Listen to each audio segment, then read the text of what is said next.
Hari ini kita melakukan perkuliahan.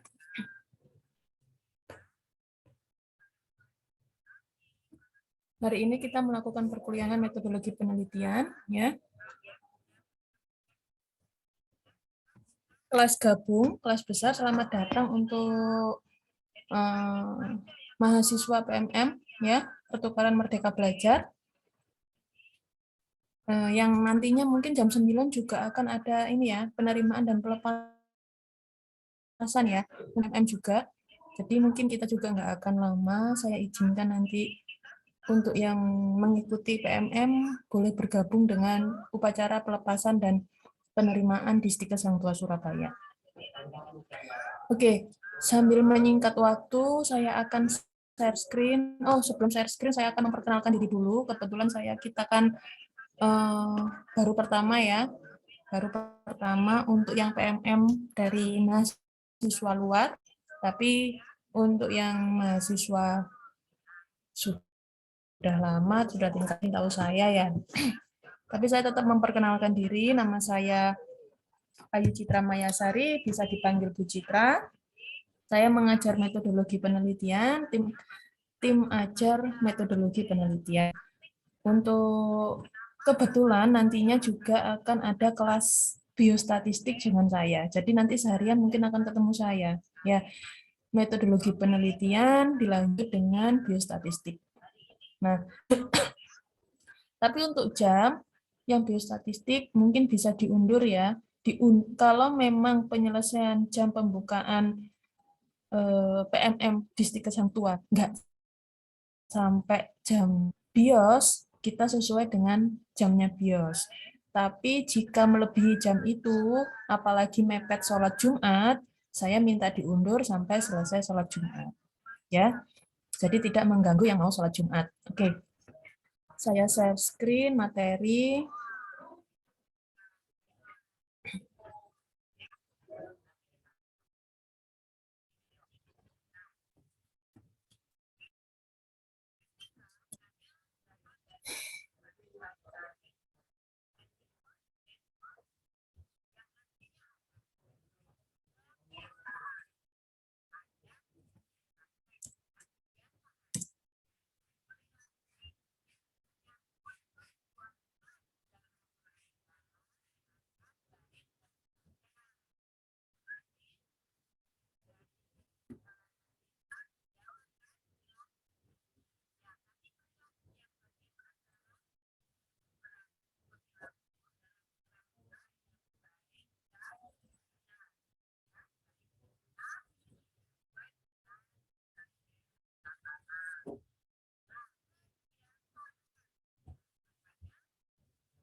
Apa materinya terlihat?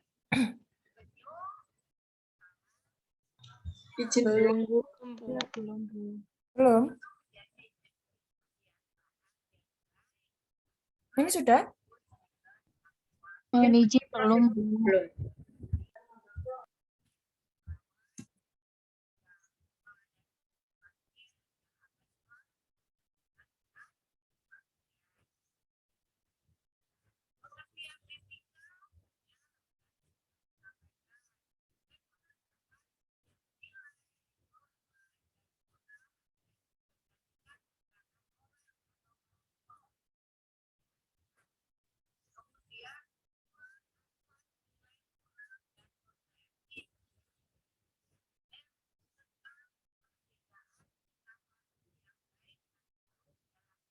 Siap sudah, Bu. Oke.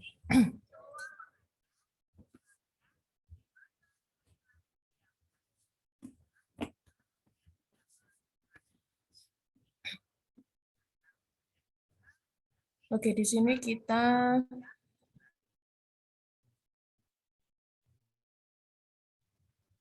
akan membahas apa itu riset penelitian.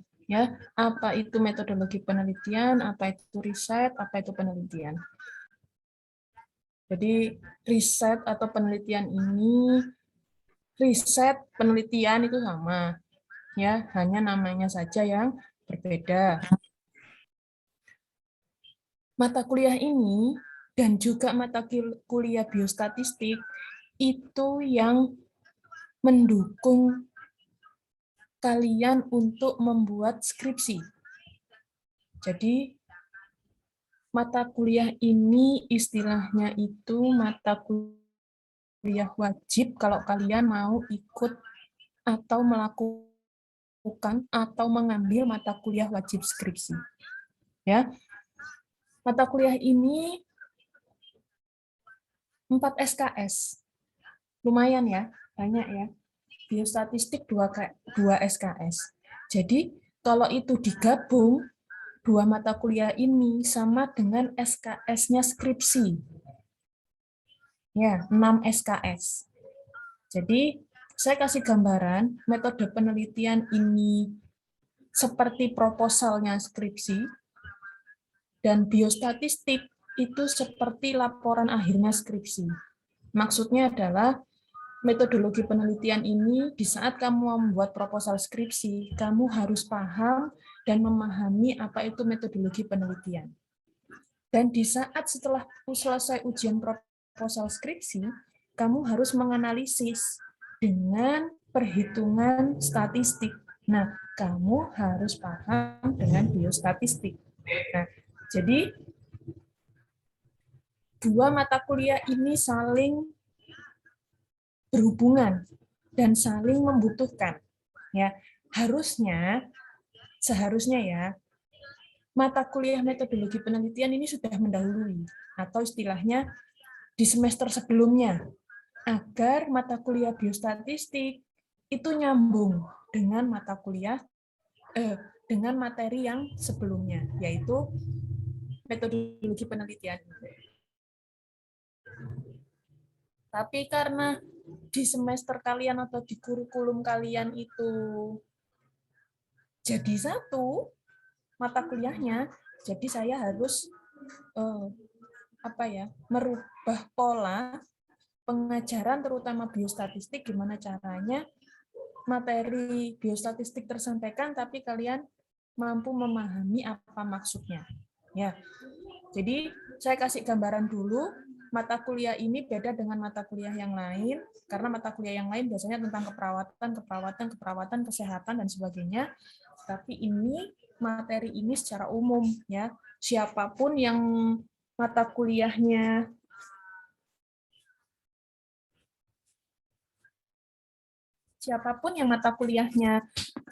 atau kuliahnya mengambil program sarjana, pasti akan ketemu dengan metodologi penelitian dan juga biostatistik. Semua jurusan, tidak kesehatan, tidak keperawatan, tidak kedokteran, tidak pendidikan, semua pasti ketemu dengan ini. Ya, oke. Saya kembali ke materi ya. Itu gambaran tentang apa itu metodologi penelitian dan gambaran tentang mata kuliah ini. Nah, di riset penelitian sendiri ada dinamakan riset, dinamakan penelitian. Kalau riset itu pasti dari kata research, ya, dari bahasa asing research. Terus orang kita menyampaikannya riset gitu aja, ya. Dengan kata riset itu tadi,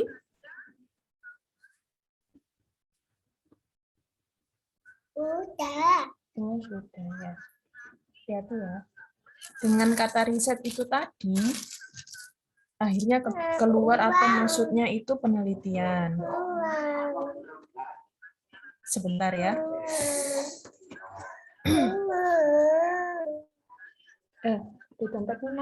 Di dompetnya mama minta tolong ambilkan link. Ini ambilkan dompet mama nih. Oke, di tas nih, di tas atau di meja nih, pink. Oke, nah saya lanjut ke apa itu research, riset atau penelitian, sama ya. Research, riset atau penelitian itu satu kata yang sama, hanya saja pengucapannya yang berbeda. Menurut J. Suprapto, penelitian itu penyelidikan dari suatu bidang ilmu pengetahuan yang dijalankan untuk memperoleh fakta atau prinsip dengan sabar, hati-hati, sistematis. suka dengan kata-katanya di Suprapto ini. Ada kata dengan sabar, hati-hati, serta sistematis. Kenapa beliau menyampaikan seperti itu? Karena orang yang mau melakukan penelitian atau riset itu harus sabar. Nggak bisa gerusa-gerusu, nggak bisa semaunya. Ya, sabar karena Apa itu, Ma? sabar karena setiap penelitian itu mempunyai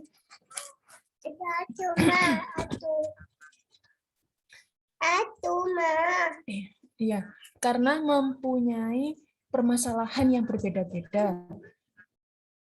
Ya, mempunyai kendala yang berbeda-beda. Kalau di bidang kesehatan, jika respondennya orang atau manusia, kendalanya pasti kepada orang atau responden tersebut. Ada yang mau diajak penelitian, ada yang nggak mau diajak penelitian, ada yang meremehkan. Nah, itu kita harus sabar. Kita nggak boleh namanya apa marah-marah atau istilahnya nggak terima diajak penelitian, nggak mau diajak menjadi responden, nggak mau.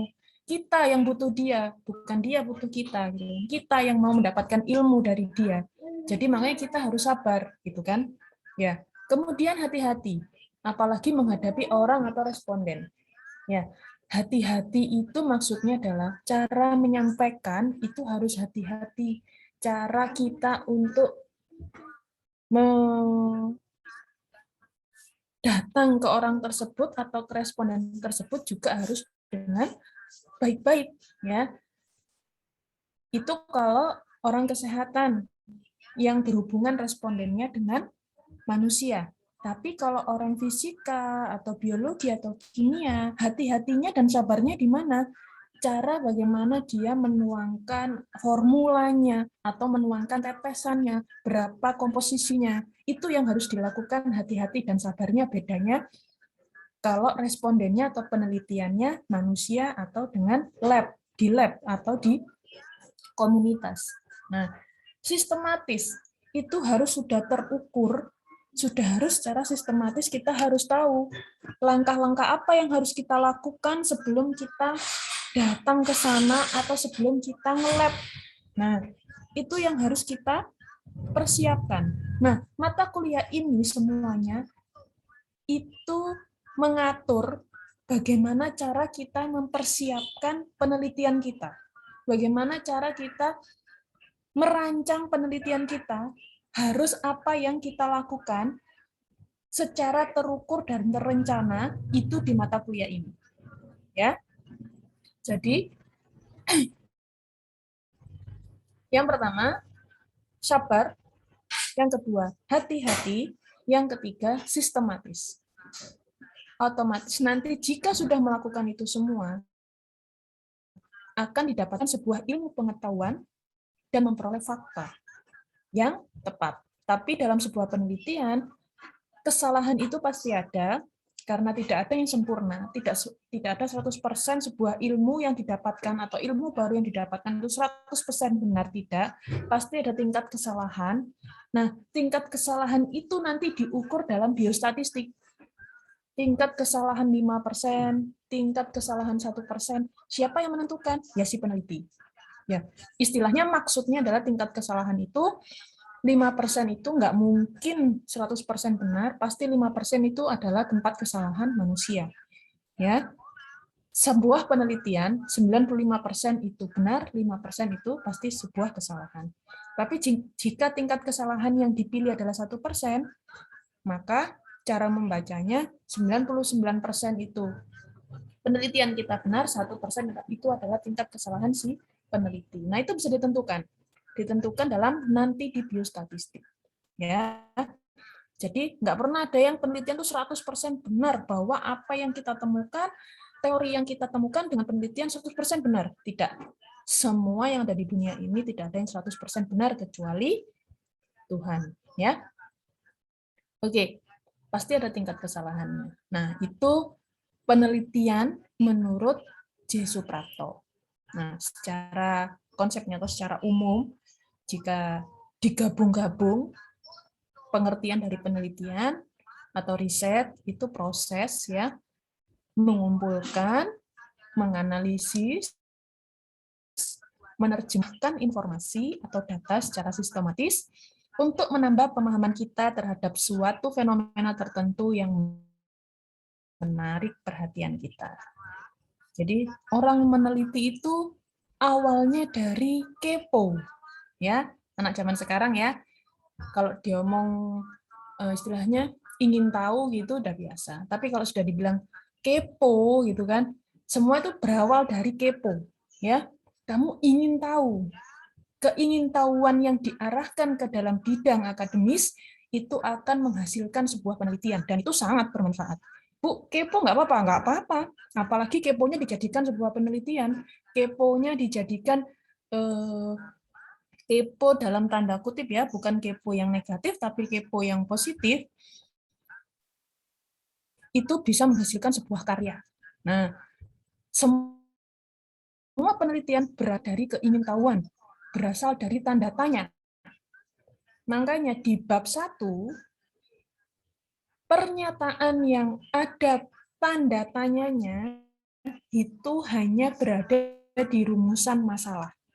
Nah, jadi sebuah penelitian itu, jangan salah ya, sampai sekarang pun masih salah kaprah. Kalau orang membuat sebuah penelitian selalu dibuat dari judul. Itu salah besar. Kenapa? Sebuah penelitian itu selalu dibuatnya dari rumusan masalah. Yang berada di bab 1.2. 1.1 itu latar belakang. Nah, kemudian 1.2 itu rumusan masalah. Sebenarnya, kalau membuat sebuah penelitian berawal dari rumusan masalah. Dari rumusan masalah itulah baru kita bisa membuat sebuah judul. Nah, itu ya. Jadi berawal dari kepo, berawal dari tanda tanya. Kenapa? Kok bisa ya? Why? Mengapa? Itu akhirnya menjadi sebuah penelitian. Ya, oke. Sampai sini ada yang ditanyakan tentang riset atau penelitian, pemahaman kalian sendiri mungkin, atau mungkin apa yang saya sampaikan. Kok menurut saya bukan seperti itu ya, Bu, riset? Menurut saya penelitian itu bukan seperti itu ya, Bu. Menurut saya seperti ini. Silahkan. Sebelum ke slide selanjutnya.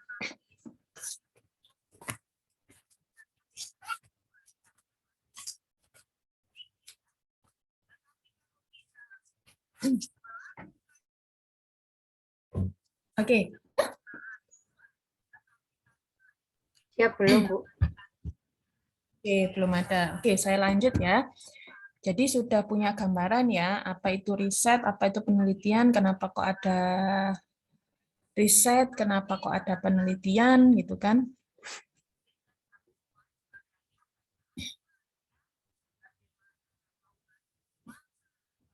Maksudnya adalah ini. Jadi, ingin menambahkan ilmu baru, ingin memperkuat teori-teori yang sebelumnya. Ya, kalau yang ingin menambahkan ilmu baru, biasanya penelitian itu dalam bentuk penelitian secara tesis ya, atau seorang peneliti yang profesional. Nah, itu biasanya ilmu baru. Tesis, disertasi itu ilmu baru. Tapi kalau yang baru sarjana, skripsi itu biasanya memperkuat teori yang ada sebelumnya di teori yang lama.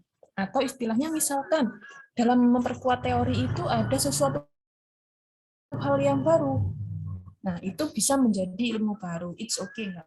Tapi kalau, Bu, misalkan saya ingin memberikan sesuatu hal yang baru, saya ingin membuat teori yang baru, meskipun skripsi, it's okay, nggak masalah. Yang penting dilakukan dengan hati-hati serta sistematis. Nantinya pasti akan membuat sebuah ilmu baru. Nggak memungkiri banyak sekali para mahasiswa yang sarjana itu membuat sebuah ilmu baru. Biasanya itu seperti kalau saya melihatnya itu bukan di bidang kesehatan mendapatkan ini ya, untuk sebuah ilmu baru ya, di apa namanya, di kesehatan saya jarang untuk yang skripsi.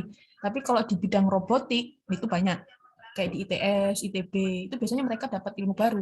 membuat sesuatu hal yang baru. Mereka menciptakan sesuatu hal yang baru, itu banyak. Tapi kalau di kesehatan sendiri, mungkin saya yang kurang baca, saya kurang paham kalau untuk yang skripsi, ada yang memberikan sesuatu hal yang baru. Tapi malah yang saya tahu anak SMA. Anak SMA itu, seingat saya yang akar bajaka itu ya. Jadi penelitiannya itu menang gitu kan. Nah, yang sebelum-sebelumnya belum ada tentang teori itu. Tapi dia membuat sebuah penelitian yang penelitian itu akhirnya dikuatkan menjadi sebuah teori atau dihakikan. Karena penelitian mereka, nah itu anak SMA.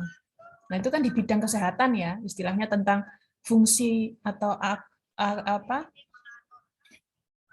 fungsinya atau khasiatnya akar bajaka yang untuk ini.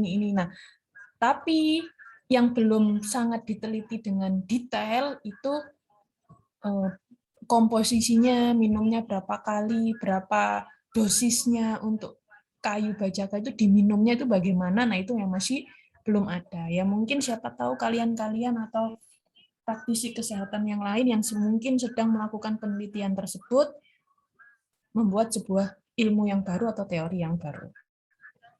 Kalau kemarin kan mereka menemukan dan menyampaikan bahwa dengan minum itu mereka si penderita kanker sembuh. Nah, tapi belum dijelaskan secara detail bagaimana cara minumnya, berapa komposisinya, berapa kayu bajaka yang harus direbus, berapa kalinya. Nah, itu kan masih dalam batas katanya dan masih belum dipastikan yang benarnya yang mana. Secara jurnal saya masih belum baca, ya. Secara ilmu penelitian saya masih belum baca. Nah, tapi kalau mas katanya itu sudah ada. Ya. Nah, itu bisa diteruskan sebenarnya penelitian yang seperti itu. Dijadikan sebuah ilmu yang baru. Oke, itu ya gambaran tentang riset atau penelitian. Nanti pasti berarti kalian nanti pada waktu skripsi gambarannya adalah kalian menguatkan teori lama atau kalian menemukan teori baru. Gitu, ya.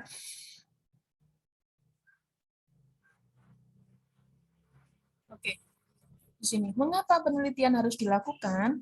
Yang pertama adalah memecahkan rasa ingin tahu masalah yang dihadapi, ya. Kemudian yang kedua, memperoleh ilmu pengetahuan yang baru. Ya. Jadi yang pertama, yang pastinya adalah memecahkan rasa ingin tahu masalah yang dihadapi, dan yang kedua adalah memperoleh ilmu pengetahuan yang baru. Jadi, misalkan di suatu wilayah, kalian kepo ya tentang balita. Kalian ingin tahu kenapa ya kok di wilayah Wonokromo sama di wilayah Kenjeran balitanya banyak yang gizi buruk. Kenapa ya? Gitu kan. Kok beda ya sama yang di wilayah Ketintang? Misalkan ya, ini daerah. Nah, di situ kalian ingin tahu, why, mengapa. Nah, itu sudah menjadi sebuah penelitian. Ya, kalian ingin membandingkan apa yang membedakan mereka itu kok gizi buruk si balitanya. Kalian ingin membandingkan, padahal sama-sama wilayah Surabaya. Ketintang sama Wonokromo deket. Tapi kok kasus gizi buruknya di Wonokromo banyak. Kenapa? Apa bedanya? Nah, di situ sudah menunjukkan atau sudah menimbulkan suatu pertanyaan yang baru. Pertanyaan itu, pertanyaan yang kalian rasakan atau kalian ungkapkan itu sudah menjadi sebuah rumus masalah. Nah, dari rumusan masalah akan menjadi sebuah judul. Ya.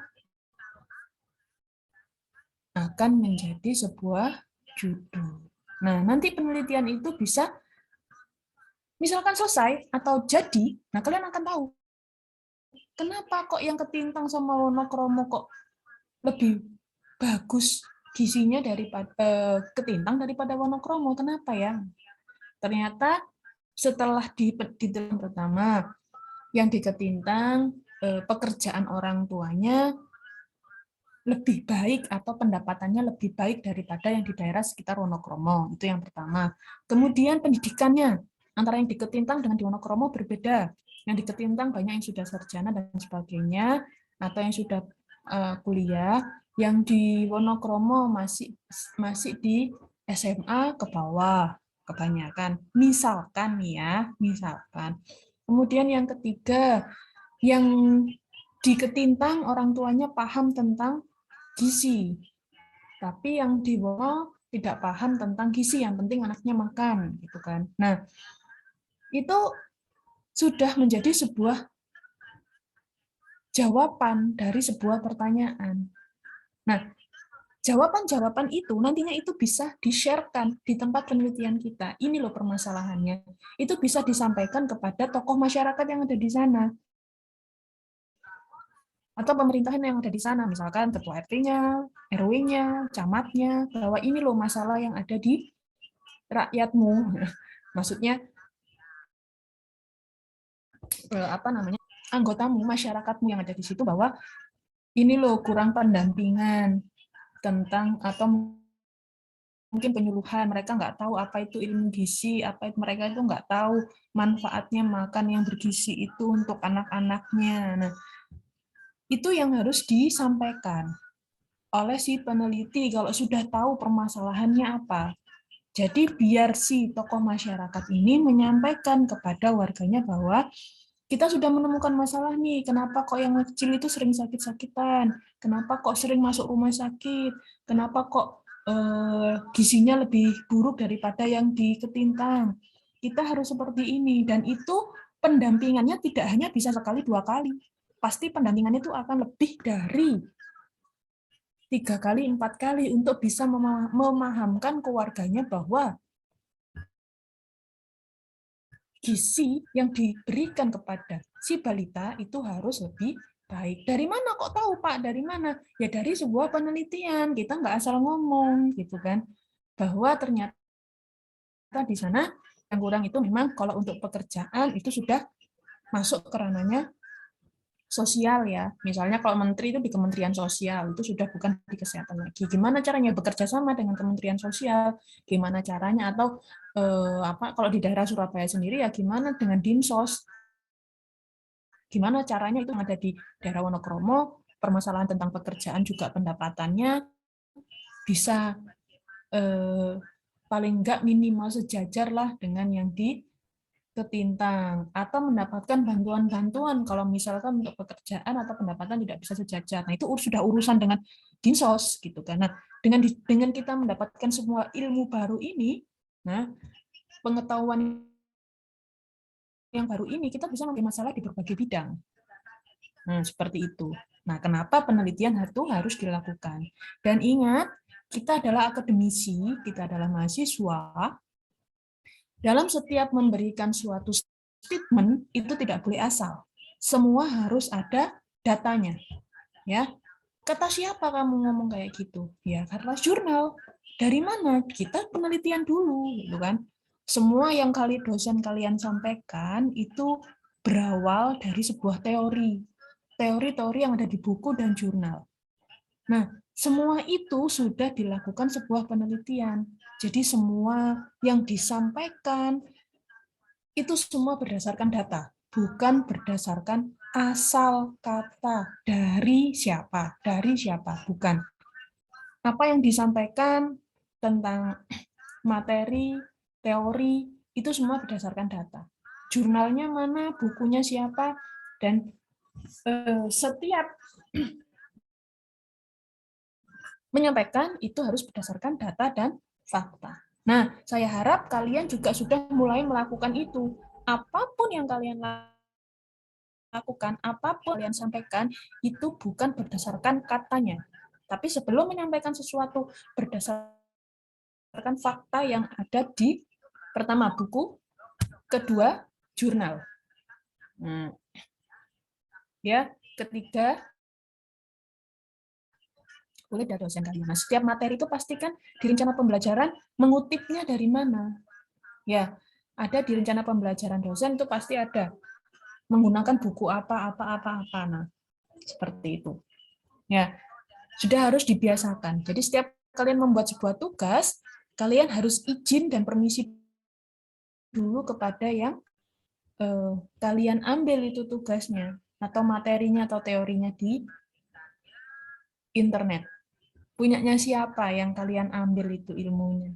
Kalian tempel itu di tugas kalian. Di mana? Di daftar pustaka. Ya, atau di mana? Di kutipan. Seperti itu ya. Oke, lanjut. Karakteristik riset. Nah, di karakteristik riset, yang pertama ada 5 ya di sini. Riset berasal dari satu pertanyaan atau masalah, pasti ya. Riset membutuhkan tujuan yang jelas, kemudian membutuhkan rencana yang spesifik, lakukan berdasarkan masalah, membutuhkan data dan interpretasi data. Jadi riset itu kalau nggak ada datanya percuma. Buat apa gitu kan? Nggak akan menghasilkan sebuah jawaban. Ya, riset itu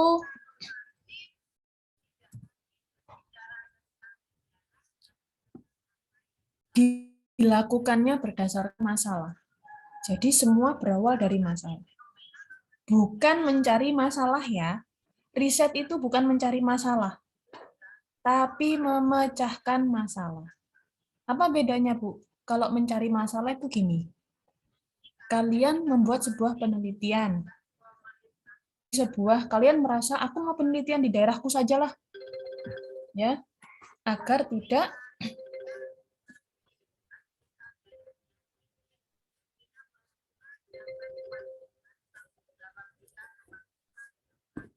tidak jauh-jauh dari rumah.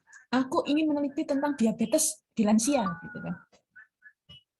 Tapi di sana, di tempat kalian tinggal, yang kalian mau tuju untuk sebuah penelitian, nggak ada lansia yang kena diabetes. Dan kalian mau melaksanakan penelitian di situ. Itu namanya mencari masalah atau memecahkan masalah. Ya. Kalau tidak ada kasus, kemudian kalian menentukan tempat dan menentukan variabel, tapi tidak ada kasus di sana, itu namanya mencari masalah. Ya. Makanya saya bilang, temukan masalah dulu, cari masalah dulu, ya, bukan temukan masalah ya, bukan mencari-cari sebuah masalah. Temukan masalah dulu. Kalau sudah dapat itu masalah di suatu tempat, jadikan itu sebuah judul. Jadi bukan mencari tempat, kemudian mencari variabelnya, kemudian dicari masalahnya, bukan. Ya. Kayak tadi saya bilang, kalau kalian mencari sebuah masalah, bukan memecahkan masalah ya, cari masalah, dan di situ masalahnya tidak ada, itu yang kalian pusing nantinya. Maksudnya gimana? Di saat kalian sudah datang ke pembimbing, Bu, judul saya ini, saya ingin penelitian di tempat saya. Kenapa? Saya ingin meneliti tentang diabetes pada lansia, Bu. Di tempat saya, karena rumah saya dekat, lansianya banyak. Oke, mungkin pembimbing nggak tanya-tanya lagi ya. Wes, oke lah, gitu kan. Di saat pembimbingnya sedang banyak pembimbingan, akhirnya wes oke lah, oke disetujuin. Kalian buat proposal. Nah, di saat ujian proposal ditanya-tanya nih,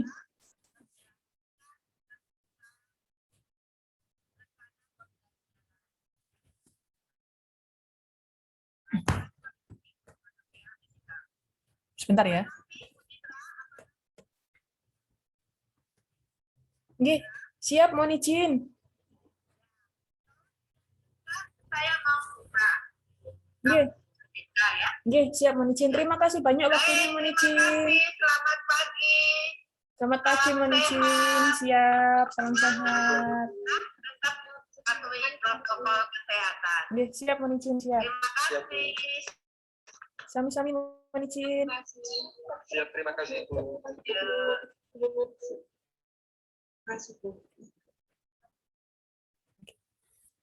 Oke, sebentar ya. Saya mau ke kakak kelasnya sebentar. Saya mau menyampaikan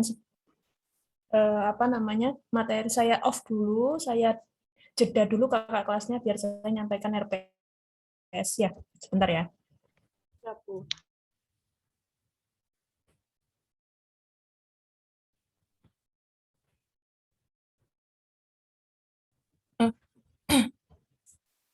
Ini mohon maaf ya, saya ke adik kelasnya sebentar.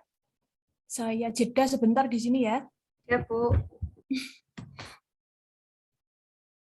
Oke, ini rencana pembelajaran saya nggak akan lama-lama ya.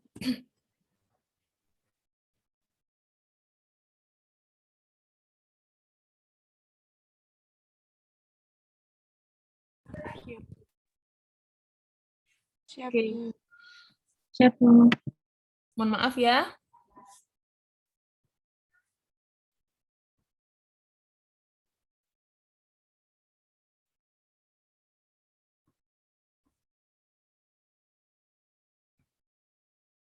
Sebentar, saya hidupkan Zoom yang di ruang MBKM untuk pelepasan. Silakan yang kalian mahasiswa PMM, saya kasih kelonggaran untuk membuka 2 Zoom. Yang satu dengan saya, yang satu mengikuti upacara pelepasan dan penerimaan. Saya pun seperti itu, gitu kan? Karena ada beberapa di sini yang mahasiswa PMM.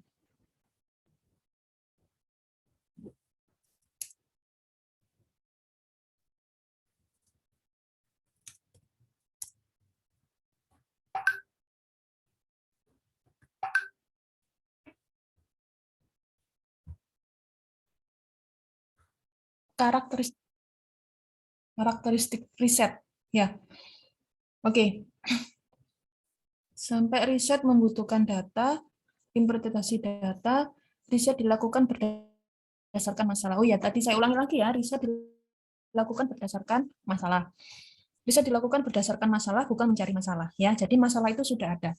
Jadi contohnya tadi saya ulangi, kalau misalkan kalian mau penelitian tentang karena ingin Selamat penelitian di datang kepada rumah. Bapak Ibu PIC dari Unmas dan Pasar Y, sama Ibu Ratna dari Universitas Malahayati.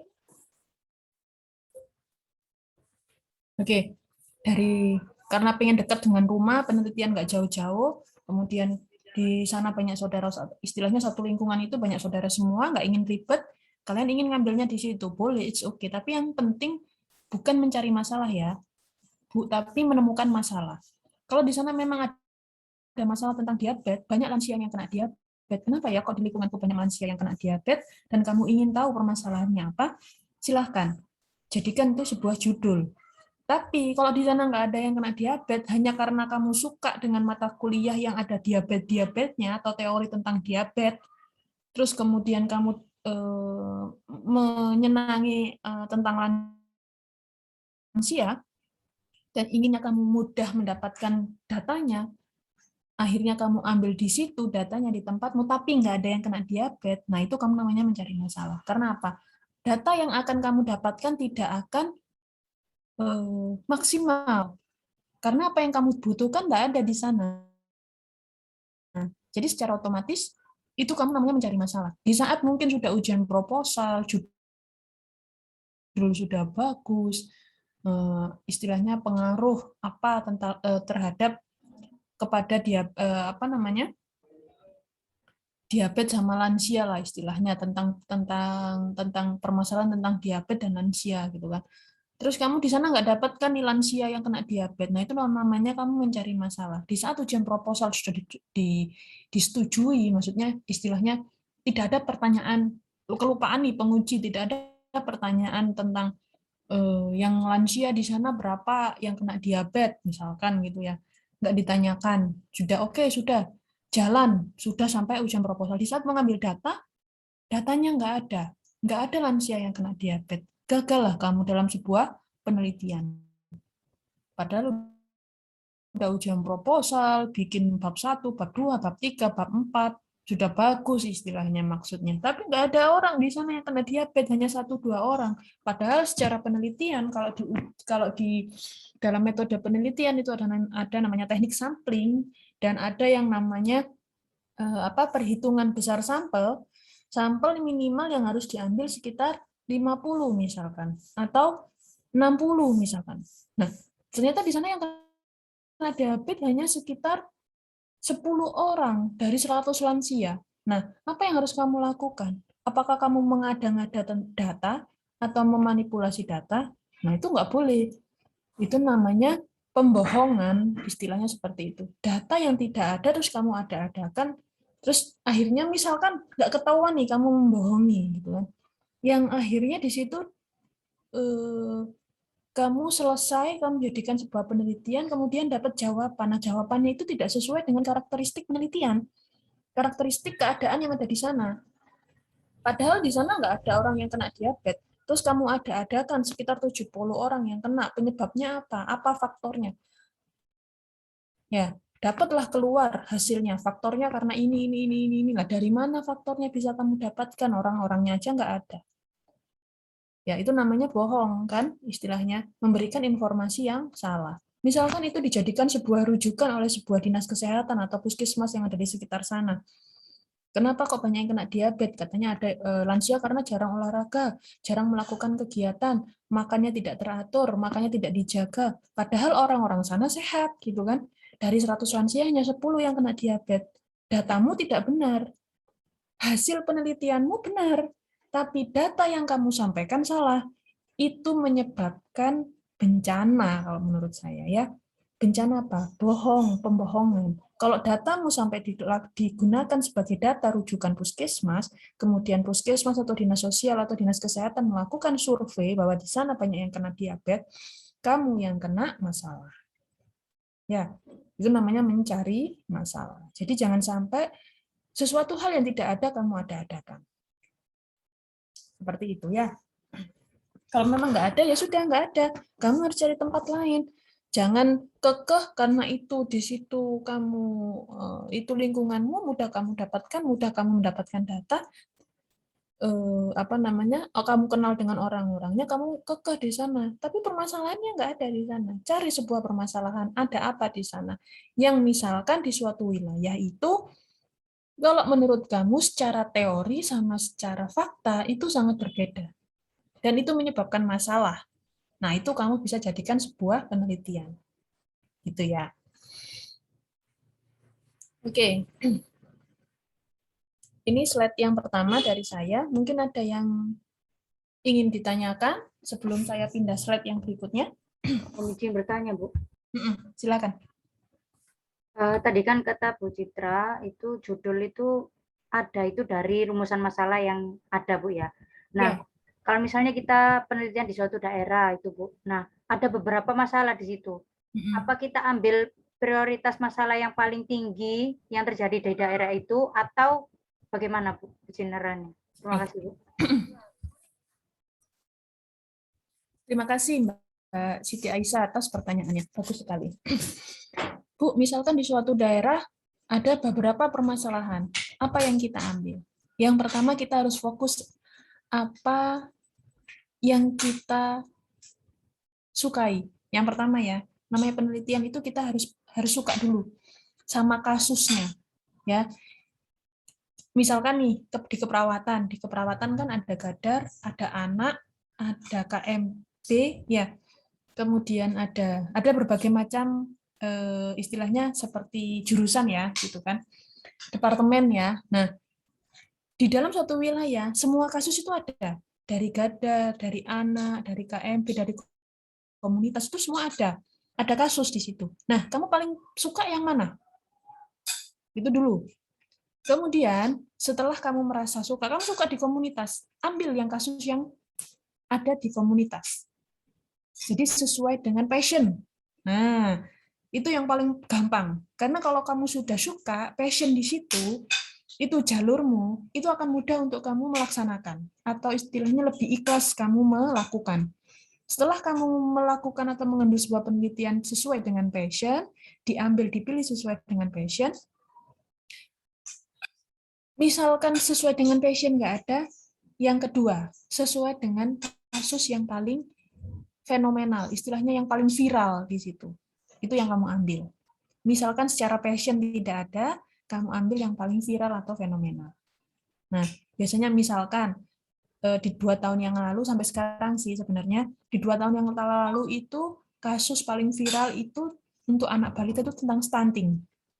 Ya, stunting banyak sekali kemarin yang ambil data tentang stunting, termasuk saya juga. Ya, di 2 tahun yang lalu. Ya, betul, 2 tahun 2018, 19, 20 sampai sekarang sih masih ada, tapi ketutup dengan Covid, ya.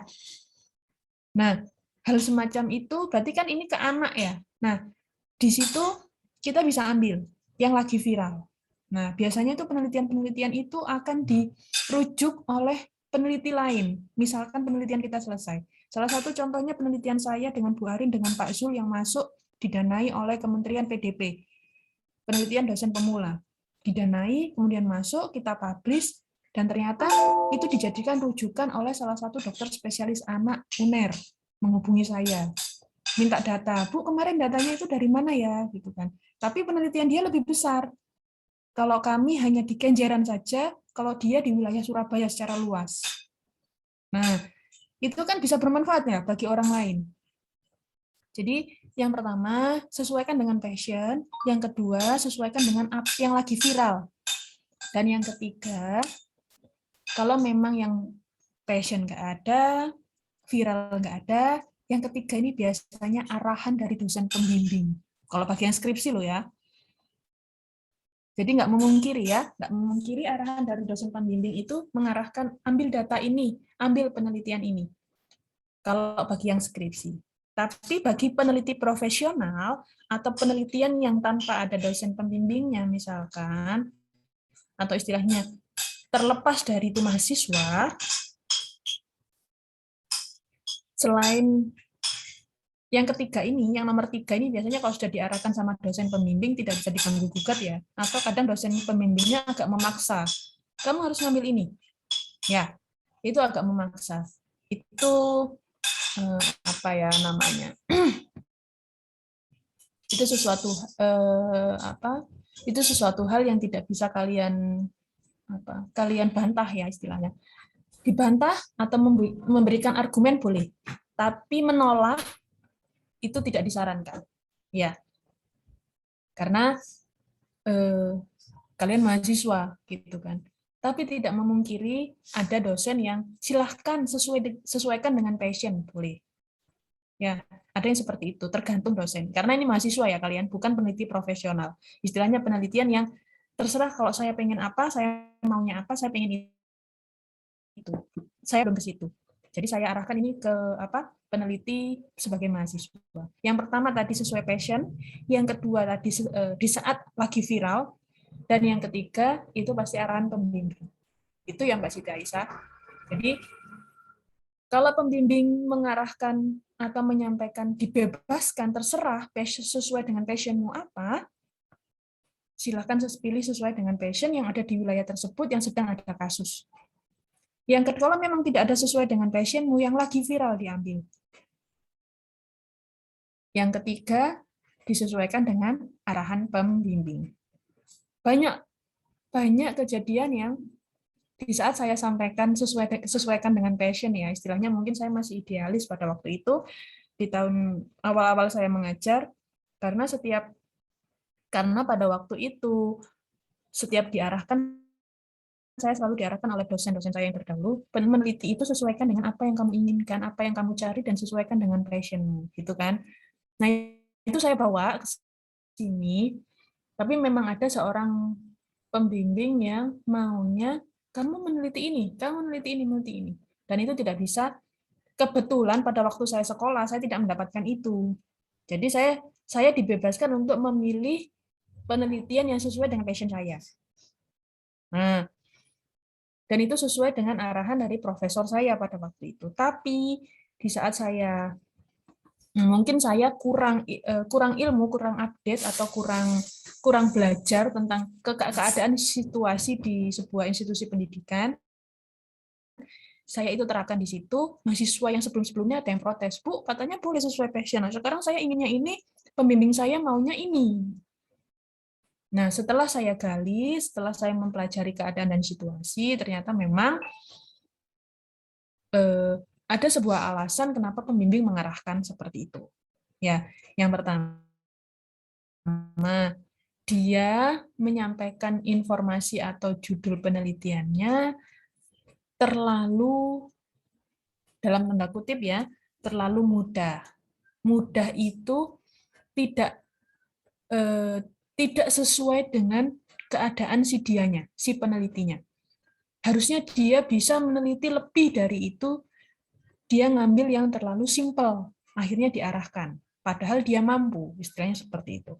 Dan kemudian yang kedua, apa yang dia ambil sesuai dengan passionnya dia misalkan. Tapi dalam keadaan atau kenyataannya, pembimbing melihat kalau mahasiswa ini tetap mengambil sesuai passionnya, bisa-bisa dia nggak lulus. Karena harus melewati banyak rintangan. Itu sudah diprediksi oleh si pembimbing. Makanya dia tidak diarahkan ke sana, ditarik dia dari passionnya dia. Jangan ke situ, itu terlalu beresiko. Ditarik ke yang tidak terlalu beresiko agar dia bisa cepat lulus. Karena kan namanya penelitian itu ada bermacam-macam ya. Nanti akan kita bahas di pertemuan-pertemuan berikutnya. Ada yang penelitian cross-sectional, ada yang penelitian case study. Nah, penelitian cross-sectional itu hanya pengambilannya 1 kali aja cukup. Tapi kalau penelitian-penelitian yang case study dan sebagainya, itu penelitiannya berurutan, dan itu harus dilakukan selama minimal itu 1 tahun. Nah, sedangkan kalian butuh lulus 6 bulan, gitu kan. Nah, kalau kalian mengambil penelitian yang seperti itu, yang penelitiannya harus penelitian pertama di bulan ketiga, penelitian kedua di bulan ke-6, penelitian ke-3 di bulan ke-9. Maksudnya harus sesuai dengan jangka waktu, misalkan pemberian obat, gitu kan, atau treatment atau terapi selama 1 tahun. Kalau kalian nurutin itu sesuai dengan metode penelitian, kalian nggak akan lulus. Istilahnya seperti itu. Ya, karena jangka waktu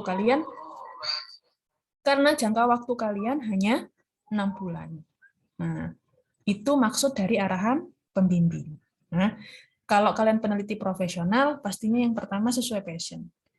Passion tidak ada sesuai dengan yang viral saat ini. Kalau itu tidak bisa, diarahkan oleh pembimbing. Kalau yang mahasiswa. Seperti itu. Dan kenapa diarahkan pembimbing? Tadi saya sampaikan beberapa alasannya. Gitu ya Mbak Aisyah? Ya Bu, mohon izin berarti untuk selama ini itu semuanya menggunakan cross-sectional ya Bu? Iya, kebanyakan cross-sectional. Istilahnya pengambilan 1 kali, ada bisa yang diambil beberapa kali, tapi dalam waktu 1 bulan atau 2 bulan. Misalkan treatment atau terapi. Ya, dalam 1 minggu ketemu yang terapi itu secara teori harus dilakukan selama 6 kali. Nah, selama 6 kali dalam waktu 2 bulan. Itu masih boleh. Masih bisa.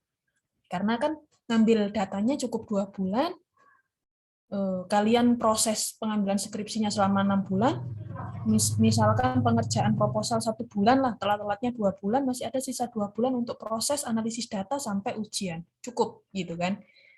Tapi kalau yang penelitiannya sampai case study yang butuh treatmentnya sampai beberapa dalam jangka waktu 1 tahun atau lebih dari 1 tahun, itu tidak disarankan. Bisa-bisa nggak lulus kan, istilahnya seperti itu.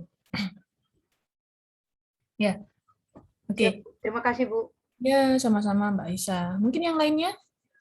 Mohon izin ini Bu, ada yang bertanya di kolom chat. Di kolom chat, oke.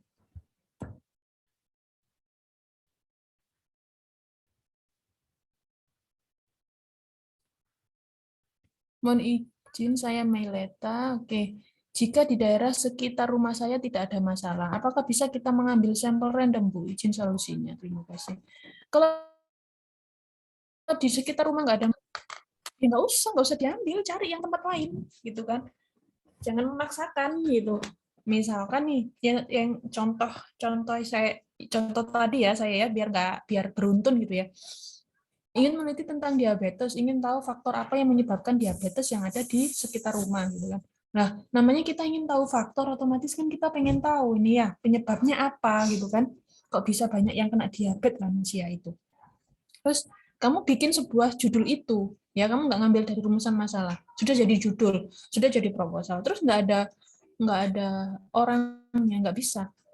Keterangan simple random sampel random ini, sampel random ini ya, saya mengambil sampel random, itu dibuat di bab 4 ya.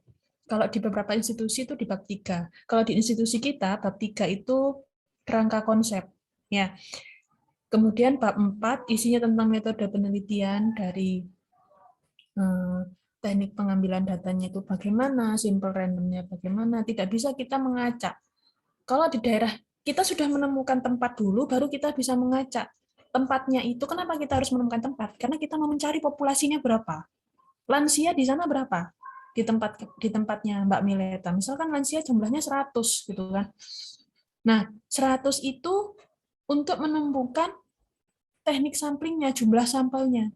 Dihitung dengan rumus statistik. Ketemunya 50 misalkan. Nah, gimana cara ngambil 50? Nah, itu namanya teknik sampling, random sampling. Dengan cara di apa? Diacak. Cara ngambilnya kayak orang arisan, dikopiok misalkan. Nah, itu yang simple random sampling. Jadi kita sebelum menentukan teknik samplingnya simple random sampling, kita harus menemukan populasinya dulu, tempatnya dulu di mana. Sebelum ketemu populasi, tempatnya di mana. Baru kita bisa menentukan sample random sampling ke purposive sampling. Kalau purposive sampling itu kita nggak mengacak, tapi menentukan yang tak ambil lansia misalkan dari 100 ya, dari 100 jumlah populasi yang ada di Kecamatan Wonokromo misalkan. Kemudian kita random sampling, teknik sampling kita hitung teknik samplingnya dari 100 ketemu 50 nih. Nah, gimana cara ngambil 50 ini? Aku ngambil yang di RT 1 sama RT 2 aja lah. Totalnya sudah 50. Itu bukan sampel random sampling. Itu namanya sudah cluster random sampling. Atau kita langsung ngambil, wah Bapak ini aja lah, ini kan saudaraku. Itu namanya purposive sampling. Nah, kita bisa menentukan sampel random sampling, cluster random sampling, atau purposive sampling yang kita ambil. Kita harus tahu daerahnya dulu. Kenapa? Karena kita harus tahu jumlah populasinya. Nah, jadi pertanyaan Mbak Mileta ini, misalkan jika di daerah rumah saya nggak ada masalah, ya jangan diteruskan, ganti tempat lain. Jadi tentukan dulu tempatnya, karena tempat itu menentukan jumlah populasi. Ya, itu. Jadi tempat itu menentukan jumlah populasi, jumlah orangnya. Jadi bukan teknik samplingnya yang kita rubah, tapi tempatnya dulu yang kita rubah, kita cari. Bukan kita cari, kita harus menemukan sebuah masalah di mana. Misalkan yang banyak lansia yang banyak kena diabetesnya itu di daerah Kenjeran. Ya berarti kita harus ngambil ke sana meskipun agak jauh dari rumah kita. Atau kita yang merubah variabel. Kamu pengen tetap di daerahmu, tapi kamu harus rubah variabelnya. Kamu yang awalnya senang diabetes, tapi karena yang di Wonokromo nggak ada yang diabetes lansianya, tapi banyaknya kolesterol, ya berarti kamu harus merubah teorimu tentang kolesterol. Tetap ke lansia. Nah, itu ya. Tetap ke lansia tapi. Cari lansianya ini apa sih?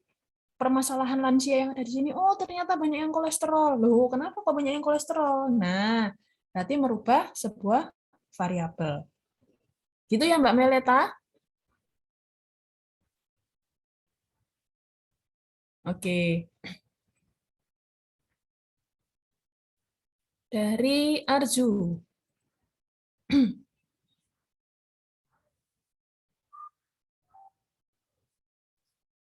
Sebentar ya.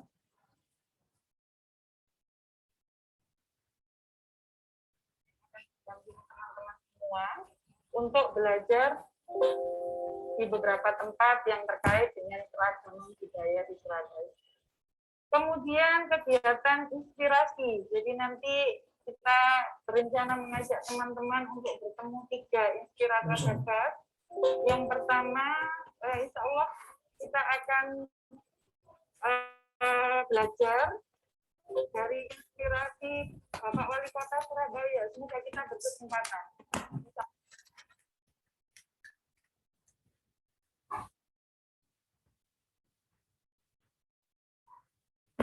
Oke.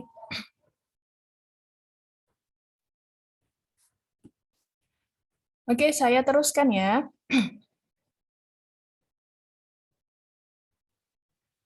Ini dari Arju. Izin Bu menentukan kejurusan tersebut apakah dari sasaran yang kita pilih atau dari topik yang kita ambil. Untuk menentukan dari sasaran yang kita pilih atau topik yang kita ambil. Ini gimana maksudnya? Untuk menentukan kejurusan tersebut apakah dari sasaran yang kita pilih atau dari topik yang kita ambil. Ya, Arju, mana Arju? Ya, Bu, siap. Nah, ini gimana maksudnya, Mbak? Untuk menentukan kejurusan, jurusan Ya, apa?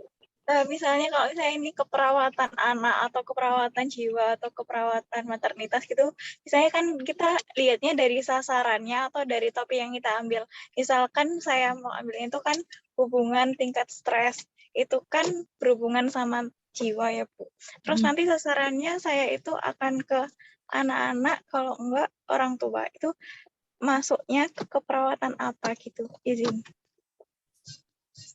Oke.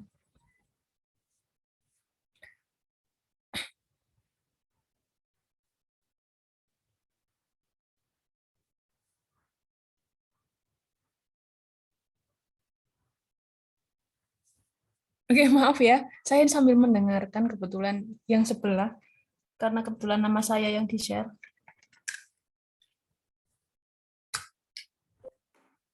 Oke. Aku yang manis ya, dan teman-teman yang di sini. Ayo Rek, sinau keberagaman nang Surabaya, semangat. Ini barusan Mbak Arjo, Bu, kalau misalkan jiwa, kemudian sasaran yang kita pilih atau dari topik yang kita ambil itu terima kasih. Oke, mungkin gini ya maksudnya. Kalau jiwa, apakah yang kita pilih respondennya harus ini ya, apa namanya, orang yang berada di rumah sakit jiwa gitu kan? Tidak, ya kan di kalau misalkan gini, sama kayak lansia sama diabetes. Yang diabetes kan tidak harus lansia, yang diabetes banyak. Kadang remaja sudah kena diabetes, ibu-ibu muda sudah kena diabetes, bapak-bapak yang masih umur berapa itu sudah kena diabetes. Jadi penyakit-penyakit itu tidak harus sesuai dengan tidak harus apa ya. Misalkan jiwa harus ke orang sakit jiwa, tidak. Kejiwaan itu kan bisa misalkan ini yang saat ini ya lagi booming ya gadget gitu kan. Gadget itu kan mempengaruhi kejiwaan anak-anak kecil zaman sekarang ya. Nah, itu kan tidak harus yang ke tingkat stres atau tingkat depresi mereka tidak harus kita datang ke rumah sakit jiwa. Jadi kita bisa sasarannya ke anak-anak remaja yang ada di sekolah atau di sekitar kita. Ingin tahu kejiwaannya mereka sampai mana sih? Karena kalau di jiwa tingkat stres itu kan ada tingkatannya ya. Mungkin saat ini mereka semua, kita pun mungkin sekarang berada di dalam tingkat stres, tapi tingkat stres kita berada di level mana kan kita masih belum menghitung, karena kita belum mengisi kuesioner atau pertanyaan. Itu sasarannya. Jadi kalau jiwa belum tentu ke orang yang sakit jiwa. Karena kalau ke orang yang sakit jiwa, bisa sasarannya ke orang sakit jiwa, tapi apa yang mau kita lihat? Variabelnya apa yang mau kita tuju? Permasalahan apa yang mau kita ungkit. Misalkan tentang obat-obatan, itu bisa ke orang yang sakit jiwa. Jadi kita tanya ke perawatnya, orang yang sakit jiwa ini depresinya level ini, obatnya dia apa? Bagaimana cara terapinya? Nah, kita bisa menemukan solusinya bagaimana dengan penelitian. Tapi, kalau kita langsung datang ke orang yang sakit jiwa dan kamu memberikan sebuah kuesioner, saya yakin jawabannya tidak akan ya ada yang benar. Dan itu tidak akan memberikan solusi, tambah bikin stres yang neliti nanti ya. Ikut stres yang neliti ya. Oke, itu ya Mbak Arti ya. Kayaknya Mbak Arti tertarik ke keperawatan jiwa ini ya. Boleh? Ya, Bagus. terima kasih, Bu. Ya, sama-sama. Oke, saya lanjutkan ya. Ini ke Hanina Salsabila. Izin bertanya, Bu, kalau dalam penelitian responden minimal jumlahnya berapa ya, Bu? Apa tergantung dari penelitian kami? Oke. Ya, benar. Responden minimal itu tergantung dari sebuah penelitian kalian. Kalian mau meneliti apa? Metodenya menggunakan apa? Ya, itu tergantung dari penelitian kalian. Nanti ada cara teknik sampling. Teknik samplingnya untuk menghitung jumlah sampel. Berapa minimal jumlah sampel yang harus kalian ambil jika kalian meneliti sebuah penelitian eksperimen atau penelitian cross-seksional tentang hubungan atau tentang perbedaan. Setiap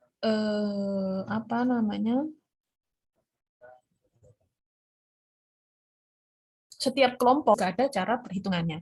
Nah, di dalam responden penelitian itu jumlah minimal itu kalau secara umum nih ya, banyak di buku yang bilang adalah sekitar 30 orang. Secara umum. Mau itu eksperimen, mau itu korelasional dan sebagainya atau menyatakan hubungan dan sebagainya. Kebanyakan buku menyampaikan bahwa itu 30. Tapi, Bu, 30 aja lah, Bu. Kita ambil 30. Minimal kan 30. Oh, bukan itu ya. Minimal 30 itu kalau misalkan dalam suatu wilayah tersebut memang jumlahnya tidak banyak. Jadi kita paling tidak harus ada nih 30 orang agar mudah dianalisis. Jadi mewakili istilahnya sebuah populasi. Tapi kalau populasi itu lebih dari 100, 200, 300, terus kita cuma ambil 30, itu tidak akan mewakili hasil dari keseluruhan populasi. Nah, ada teknik samplingnya sendiri. Makanya di penelitian itu, di metode penelitian, ada yang namanya teknik sampling. Teknik sampling itu ada dua, purposive sampling sama probability sampling sama non-probability sampling. Itu nanti akan kita bahas di pertemuan yang berikutnya. Nah, dari dua teknik sampling ini, nanti akan ada beberapa lagi. Yang tadi disampaikan sama Mbak Melita, Bu, sampel random sampling. Kemudian di dalam probability sampling ada cluster random sampling dan sebagainya. Nah, itu nanti ada caranya. Nah, di biostatistik pun juga ada namanya perhitungan teknik sampling.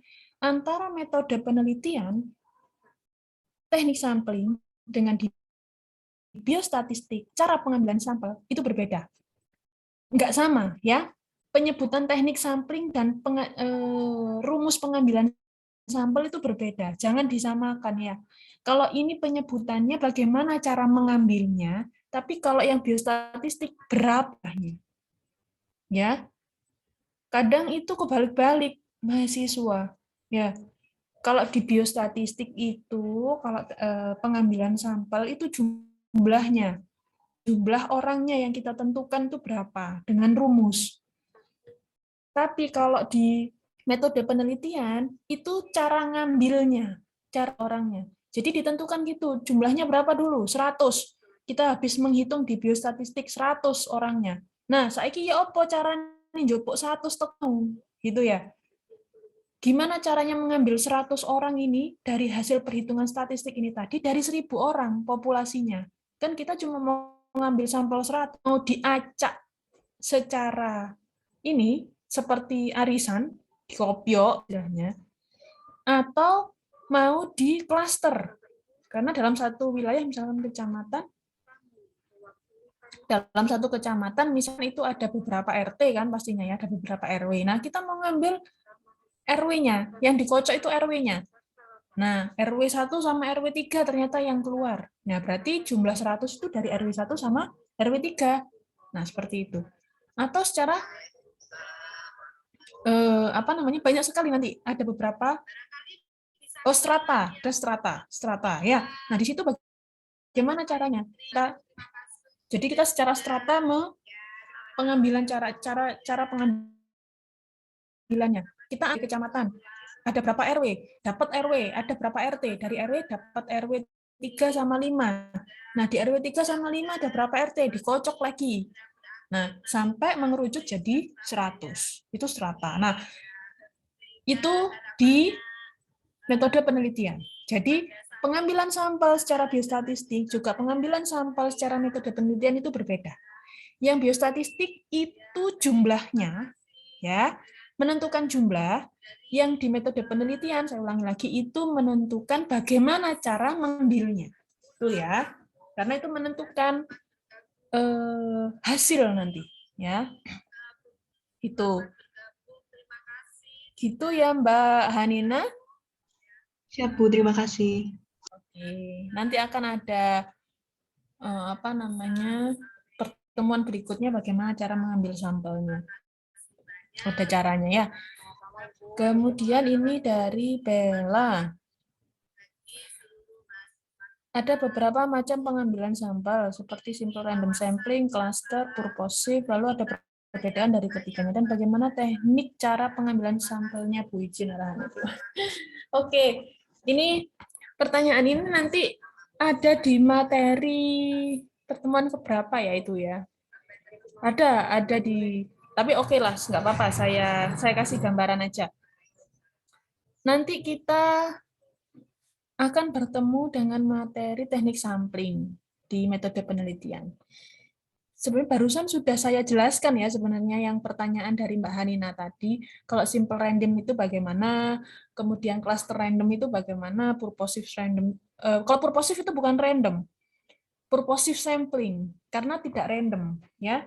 Kalau random itu kita acak, kita nggak tahu siapa yang mau kita jadikan sebuah responden, kita nggak tahu. Kalau ada randomnya, nggak tahu itu sampel random sampling, cluster random sampling, strata random sampling, itu ada randomnya, itu biasanya ada di purposive sampling ya, jadi satu kesatuan, itu kita ngambilnya acak, dan kita nggak tahu siapa yang mau kita jadikan responden. Tapi kalau purposive itu masuk ke non-probability sampling, itu pengambilannya sesuai dengan yang kita mau. Saya mau ngambil bapak ini aja, saya mau ngambil bapak ini aja, saya mau ngambil ibu ini aja. Saya mau ngambil wilayah ini saja, RT1. Nah, itu purposive. Jadi diambil apa yang kita mau, diambil atau ditentukan sesuai dengan yang kita mau. Ya, itu non probability. Nanti ada perbedaannya. Kenapa kok pakai non probability dan kenapa kok pakai probability? Nanti akan saya jelaskan. Kalau misalkan materinya itu tuh kebetulan saya yang mengajar, nanti saya akan jelaskan. Tapi kalau mungkin dosen lain ya itu penjelasan di dosen lain. Jadi ini gambaran saja ya. Jadi ini gambaran saja macam-macam pengambilan sampel ya. Tekniknya ya. Oke.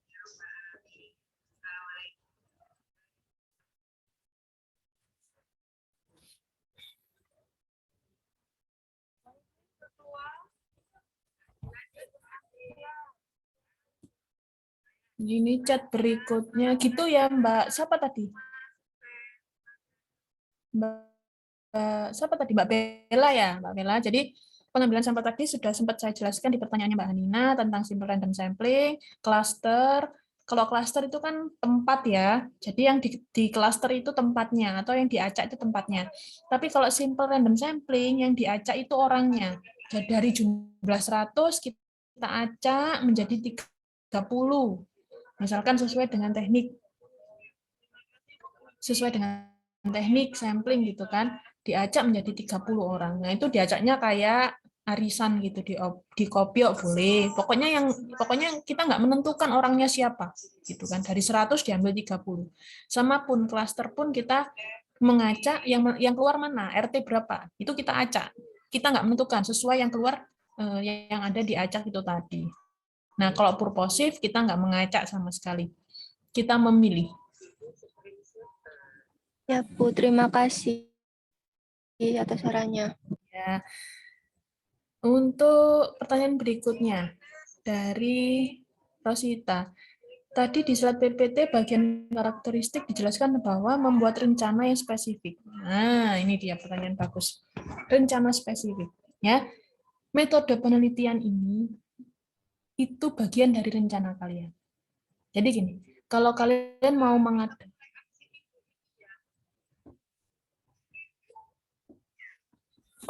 siap. Mohon maaf, nyambi ngajar.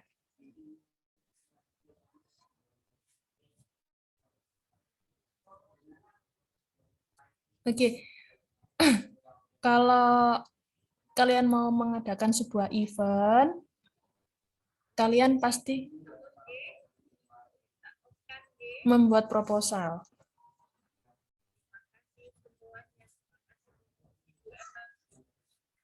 Kalian pasti membuat proposal. Event misalkan mengadakan apa ya, pentas seni. Nah, sebelum mengadakan pentas seni, pasti kalian membuat sebuah proposal. Yang pertama isinya pendahuluan, ya, latar belakang, ya, tujuannya apa, manfaatnya apa, kemudian bab 2, kemudian bab 3, kemudian bab 4. Nah, di situ kan pasti ada anggaran dana kalian, nanti bagaimana eventnya, siapa pesertanya, siapa panitianya, apa yang akan dilakukan, gitu kan. Kemudian proposal itu diarahkan ke pembina kalian. Misalkan event itu eventnya punya UKM apa gitulah. Pasti kan akan diarahkan ke pembinanya. Bu, ini proposal kita. Yang mana yang mau di ACC, yang mana yang tidak gitu kan. Sama ya. Kita kan harus membuat rencana yang spesifik ya sebelum melakukan pentas seni itu tadi. Kita mau sewa alatnya di mana, kemudian siapa saja yang datang, berapa jumlah orangnya yang mau datang. Di penelitian juga sama. Jadi kita harus merencanakan semua secara spesifik. Rencana spesifik itu berada di bab 4.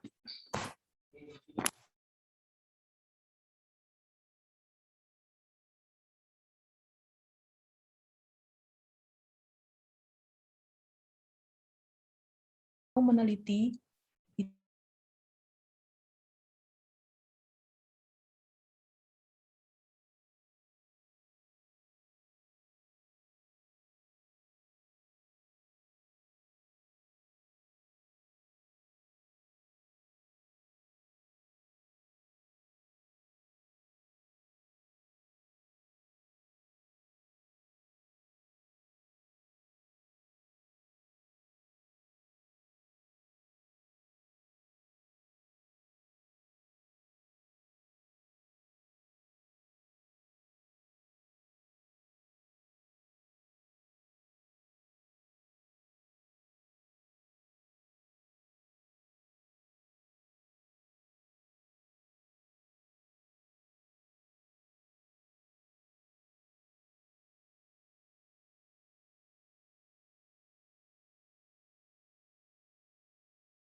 menghadapi responden.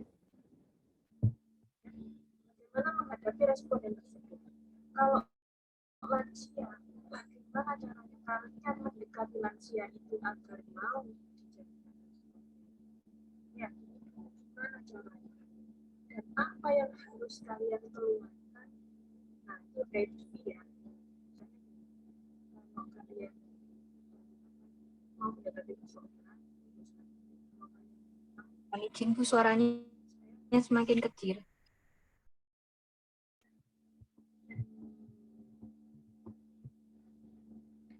saya mahasiswa.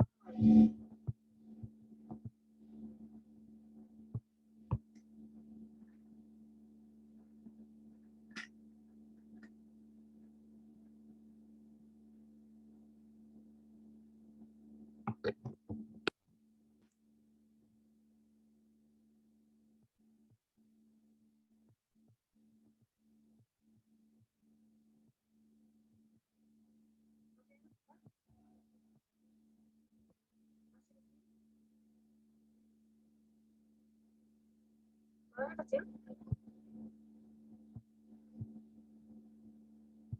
Suaranya terdengar nggak? Ya, masih kecil. Ya, masih kecil, Bu.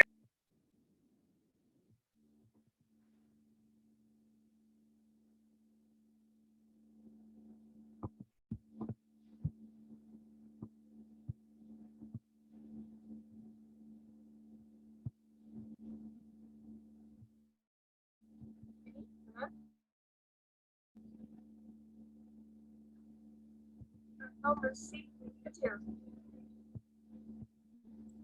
Izin Bu, masih kecil.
Mohon izin Bu, suaranya masih kecil Bu.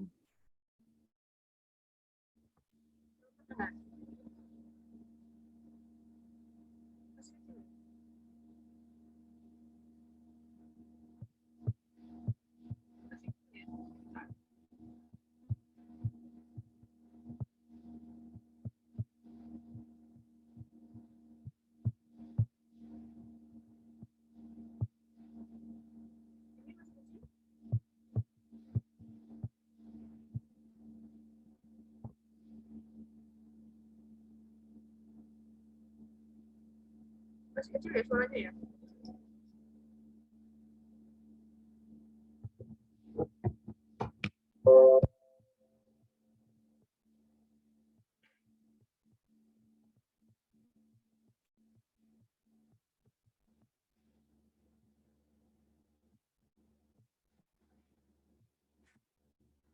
Ini apa terdengar? Itu masih kecil? Ya, sudah terdengar, Bu.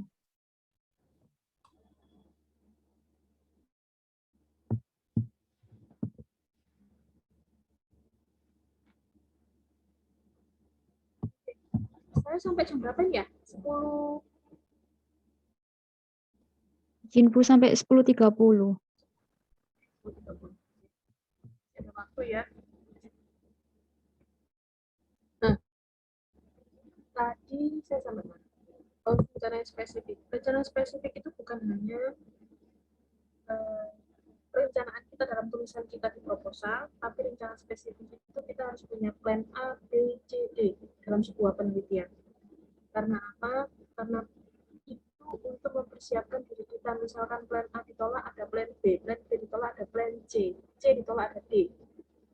Maksudnya gimana? Setiap peneliti, apalagi mahasiswa ya, itu pasti kendala nanti dalam sebuah penelitian, dalam sebuah skripsi. Kendalanya dalam hal apa? Macam-macam. Kendala secara eksternal sama internal. Nah, kenapa harus spesifik rencananya? Kalau misalkan itu rencana kita sudah kita lakukan, kita sudah spesifikasi dengan plan A, plan B, plan C, plan D, kita sudah siap. Misalkan ada kendala dulu. Misalkan nih, penelitian kita atau judul kita, ini yang pertama yang tentang judul, tentang rumusan masalah. Yang pertama, tadi yang disampaikan oleh Mbak Aisyah dibacakan dalam ada beberapa kasus yang kita harus siap, yang sesuai dengan passion kita, yang sekarang lagi viral, sesuai dengan keinginan minimal ada 3 plan ini, ada 3 yang harus kita siapkan. Yang pertama, jika ditolak, kita ajukan yang kedua. Yang kedua, jika ditolak, otomatis pembimbing akan mengarahkan. Kita juga harus siap. Ya, itu rencana pertama. Jalan nih, satu penelitian sudah sesuai dengan keinginan kita, sudah sesuai dengan keinginan si pembimbing, kita jalan dengan bab 1, 2, 3, 4. Apa yang mau kita lakukan? Ya, dari situ kita akan tahu kita mau meneliti siapa, lansia kah, anak-anak, ibu hamil, remaja, atau bapak-bapak. Nah, sudah nih ketahuan. Ya, misalkan nih, ibu atau ibu hamil, apa yang harus kita lakukan untuk mendekati mereka? Ya, itu ibu hamil. Misalkan lansia, apa yang harus kita lakukan untuk mendekati lansia? Itu sudah ada planning. Jadi tidak bisa spontan. Kalau kamu spontan, kamu akan kebingungan tengah masyarakat. Kalau itu respondennya manusia, ya. Apalagi lansia. Kalau lansia yang tidak dekati bukan tidak bisa langsung lansia. Kalau misalkan di panti jompo, pengurusnya yang kita dekati. Kalau misalkan itu di rumah-rumah, anaknya atau saudaranya yang kita dekati. Ya, kalau sudah seperti itu, yang kita harus siapkan adalah pertama sebelum mengunjungi kuesioner kita yang harus kita siapkan, instrumen penelitian kita mau ngapain ke sana, ya. Jadi apa yang harus kita siapkan itu apa yang kita harus lakukan di saat kita mengunjungi lansia itu. Yang pertama, kita harus siapkan dulu instrumen apa, 2. Kemudian sebagai rasa terima kasih kita kepada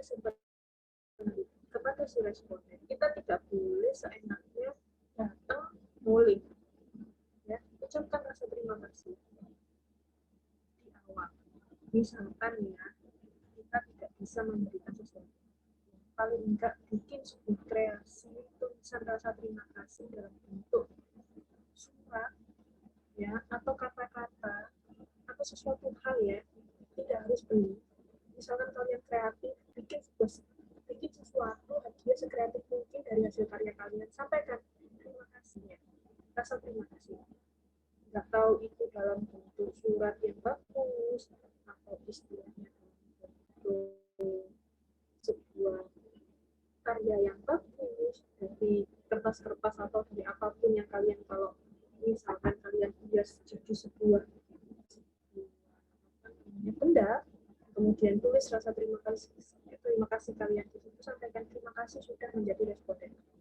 Jadi bukan hanya saya sampaikan, kalau misalkan kalian memberikan sebuah sesuatu hal rasa terima kasih itu dengan ikhlas, insya Allah si responden itu akan memberikan jawabannya juga dengan ikhlas. Ya, jadi sesuatu hal itu, apa yang kalian beri itu akan meningkatkan kenyamanan mereka untuk menjawab pertanyaan kalian, akan lebih welcome sama kalian. Ya, alah bu, ribet bu kalau mau bikin seperti itu, beli boleh, itu harus masuk rencana kalian, rencana yang spesifik. Responden kalian berapa? 100 misalnya. Sampelnya 100 nih, sampelnya 50, populasinya 100. Berarti kalian harus merencanakan, kalian nggak mau membuat sesuatu tapi kalian mau beli. Saya belikan kue aja lah bu, 1 paket 10.000. Ya, kalian harus menyiapkan 10.000 paket dikali 50. Dana untuk kemudian itu masih banyak. Ya, sudah spesifik. Berapa orang yang mau cerita? Itu harus kalian persiapkan. Ya. Kemudian, bagaimana cara memberikan? Bagaimana kata-kata yang baik? Nah, itu harus direncanakan secara spesifik. Tapi itu di luar ini ya, penulisan dalam proposal, rencana kalian sendiri dalam buku kalian. Kalau di dalam proposal itu secara akademisi, bagi sampingnya bagaimana, cara pengambilan. Bu, mohon izin, suaranya hilang-hilang, Bu. Suaranya hilang.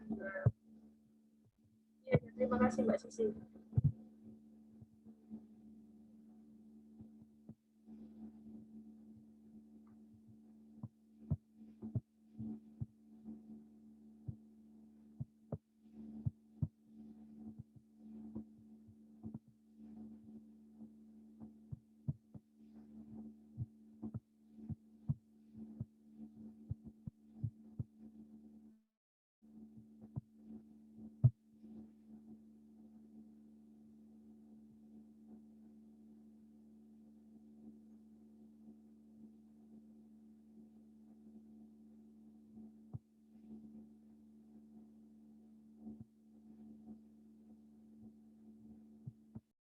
Apa ini sudah jelas?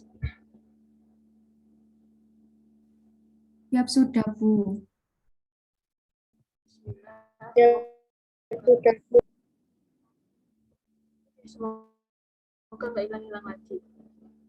Itu ya, rencana spesifik itu bukan hanya di proposalnya nanti dalam penulisannya. Ya, nanti karena di bab 4-nya itu tadi akan ada yang terakhir ya, akan ada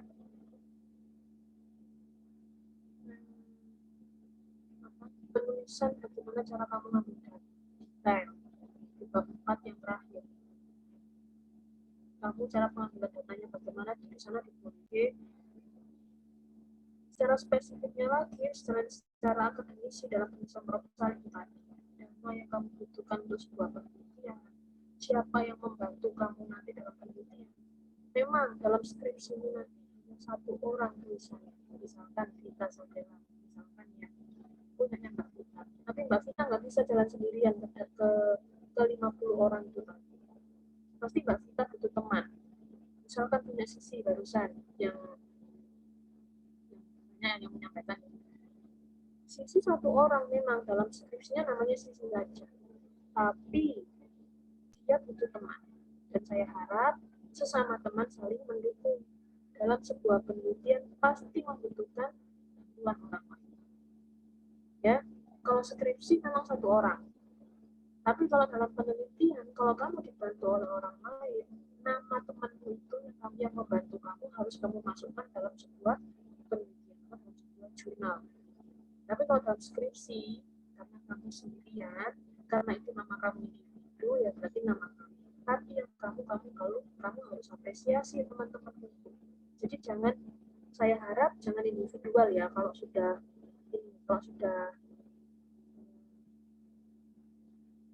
akhir-akhir semester ya, harus saling kerjasama dengan temannya. Kamu harus habis bantu temanmu, Vita habis bantu Sisi harus bantu Vita dalam pengambilan data. Itu misalkan ya. Jadi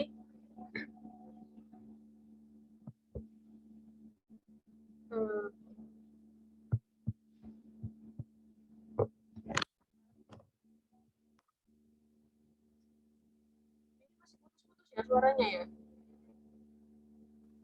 Siap masih, Bu.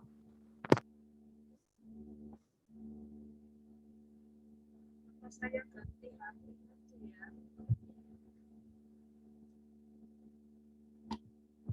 Oke. Ini saya untuk materi.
Oke. Suara saya masuk ya? Siap, Bu, masuk.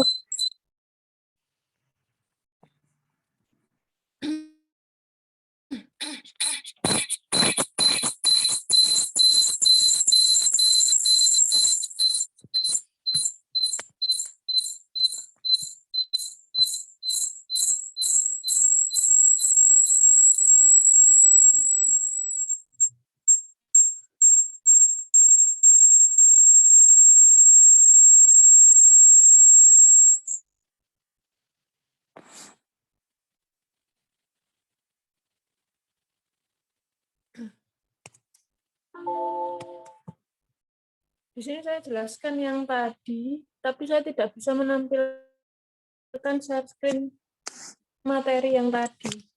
Bentar. Oke, saya sampai mana ya tadi? Sampai spesifik ya, rencana yang spesifik ya. Suaranya terdengar ya? Terdengar, Bu. Terdengar, Bu. Rencana yang spesifik ini tadi sudah sampai mana saya? Dana, kemudian proposal ya. Kemudian ini teman ya. Oke. Maksudnya teman di sini, kalian harus tahu kalian butuh berapa teman untuk ikut dalam penelitian kalian. Ya. Jadi kalian nggak bisa sendiri. Kalian pasti butuh teman. Ya, untuk membantu menuliskan hasil ya dari wawancara kalian, pengisian kuesioner. Misalkan tuh respondennya 50, kamu nggak bisa sendiri. Kamu pasti butuh 2 sampai 3 orang untuk bisa datang ke setiap responden. Atau enggak, misalkan 50 itu ke beberapa rumah. Jadi minta tolong temanmu nih, 2 orang ke 10 orang, 2 orang ke 10 orang, 2 orang ke 10 orang. Jadi cepat selesai pengambilan datanya. Kalau kamu sendiri, mungkinlah dibantu sama saudara, kakak, atau adik. 50 orang, setiap hari kamu ke berapa rumah? Berapa hari yang kamu butuhkan? Nah, bisa kamu jalankan, tapi lebih lama. Nah, yang saya harap, kamu bisa join dengan temanmu. Istilahnya kita saling membutuhkan ya. Kamu dibantu sama temanmu. Kamu nanti di saat kamu selesai pengambilan data, kamu membantu temanmu. Nah, misalkan dalam satu tim itu, atau dalam satu bimbingan. Nah, itu lebih enak. Ayo kamu dulu ngambil data. Nanti selesai, aku bantu nih ambil data. Nah, seperti itu. Ya. Jadi rencana spesifik itu dimulai dari proposal itu tadi, kemudian dana, kira-kira berapa yang kamu butuhkan dananya, kemudian siapa saja yang membantu kamu. Nah, itu dia ya. Itu masuk dari rencana yang spesifik. Oke, tadi di bawahnya itu tadi ada pertanyaan, tapi saya nggak bisa lihat chatnya karena saya tadi keluar, udah 3 kali saya pindah langsung. Mungkin ada yang bisa menolong saya.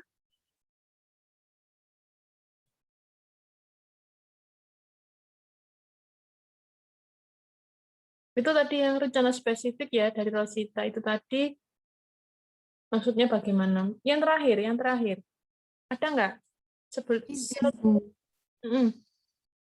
Izin membacakan dari Elvira Pramadia. Iya, silakan. Mohon izin bertanya, bagaimana kalau topik yang akan kita ambil jika viral hanya sewaktu-waktu? Jika tahun depan topik tersebut tidak ada lagi, bagaimana ya, Bu? Oke. Bagaimana kalau topiknya yang viral hanya sewaktu-waktu? Nggak apa-apa. Yang namanya, apalagi kita di orang kesehatan ya, terus inginnya topik itu viral terus. Wah, bahaya itu. Apalagi tentang penyakit ya. Sekarang kan kalau contohnya gini aja, stunting. Nah, stunting itu kan penyakit ya, atau istilahnya sesuatu hal yang tidak kita inginkan. Pengennya anak balita itu atau batita itu sesuai dengan perkembangannya, sesuai dengan umurnya. Nah, harus kita atasi kan permasalahan itu dengan penelitian. Bagaimana cara mengatasinya? Nah, setelah kita penelitian dapat jalannya, kemudian kita mengatasinya sudah berhasil, otomatis stunting itu kan akan turun, nggak viral lagi. Berarti penelitian kita membantu. Ya, bagus, gitu kan. It's okay, nggak masalah. Kayak penelitian saya kemarin, di tahun 2018 lagi viral-viralnya, tapi saat ini tertutup dengan COVID.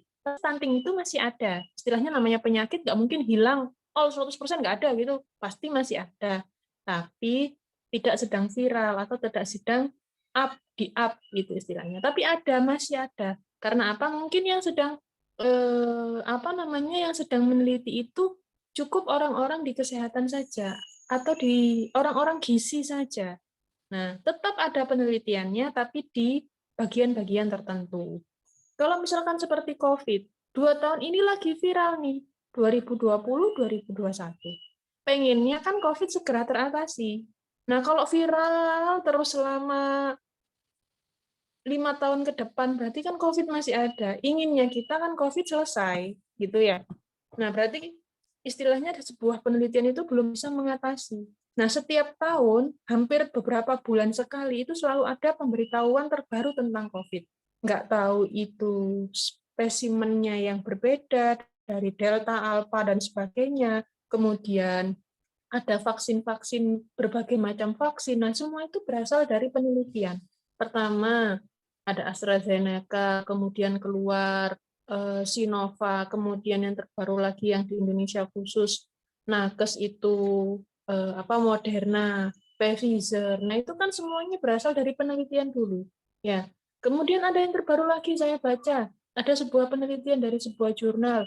Ada virus yang tidak mempan dengan vaksin COVID, tapi apa gitu namanya saya lupa. Nah, itu kan sesuatu hal yang baru terus. Yang saat ini lagi viral. Pengennya keviralan itu segera terhapus, istilahnya segera hilang, biar nggak viral lagi. Dengan apa? Dengan penelitian, bagaimana caranya ada obat yang terbaru, gitu kan, yang bisa menghapus ini nih penyakit COVID. It's okay, nggak masalah, ya. Apalagi di bidang kesehatan ya. Terus kemudian pada waktu itu lagi viral wabah diare, ISPA. Nah, sekarang sudah nggak viral lagi. It's okay, nggak masalah. Tapi masih ada penyakitnya, masih ada yang terkena. Diare, ISPA, anak kecil-kecil masih. Biasanya kalau habis dari musim panas ke musim hujan, gitu masih. Tapi waktu itu viralnya di beberapa tahun yang lalu. Sekarang enggak. Terus kemudian demam berdarah, gitu kan. Sebenarnya masih ada, tapi nggak viral, gitu. Ya, TBC. Nah, it's okay, nggak masalah. Nggak viral pun nggak apa-apa. Nah, kenapa kalau yang tadi saya pilihannya ke nomor 2 viral? Karena biasanya kalau yang viral itu lebih cepat publish-nya kalau di June. Kemudian lebih dosen pembimbing lebih suka. Wah, lagi viral nih, aku pengen tahu ilmu terbaru apa, teori terbaru apa, gitu. Ya, gitu maksudnya. Mungkin ada lagi? Atau mungkin menyangga, silakan. Bu, mau izin bertanya. Hmm. Semisal ya Bu ya, kita sudah menentukan judul persepsi warga RT 50, semisal kayak gitu ya Bu ya. Lalu untuk kriteria respondennya kita juga sudah dapat sekitar 30 orang. Lalu kalau kita memakai instrumen penelitian wawancara itu, apakah kita mewawancarai 30 orang itu Bu? Iya. Jadi kriteria responden tidak bisa ditentukan di awal. Jumlah responden tidak bisa ditentukan di awal. Kalau kriteria bisa. Ya, kriterianya misalkan ibu-ibu bisa. Jumlah responden bisa kita tentukan dari kalau kita sudah menentukan wilayahnya, jumlah populasinya ibu-ibu di sana berapa. Nah, di situ kita kemudian menghitung secara statistik. Jumlahnya misalkan 500 nih di sana. Baru kita bisa menentukan berapa orang yang harus kita ambil atau teliti. Dari 500 itu setelah kita hitung, karena menggunakan cross-sectional, ada sendiri rumusnya kalau cross-sectional. Nah, kemudian kita ambil hasilnya. Ternyata dari 500 kita ambil sampel itu harus 150. Nah, berarti 150 itu sampelnya, bukan 30. Gitu ya. Memang 30 itu batas minimal. Kalau wawancara ya berarti semua harus diwawancara instrumennya. Siap Bu. Izin Bu, jika kita pakai instrumen kuesioner, itu kan saya tahu kan selama ini kan kuesioner kan jawabannya kan hanya singkat-singkat yang setuju atau tidak, ya atau tidak. Tapi kalau kita ngambil judul yang persepsi itu kan berarti kan tanggapan ya Bu ya.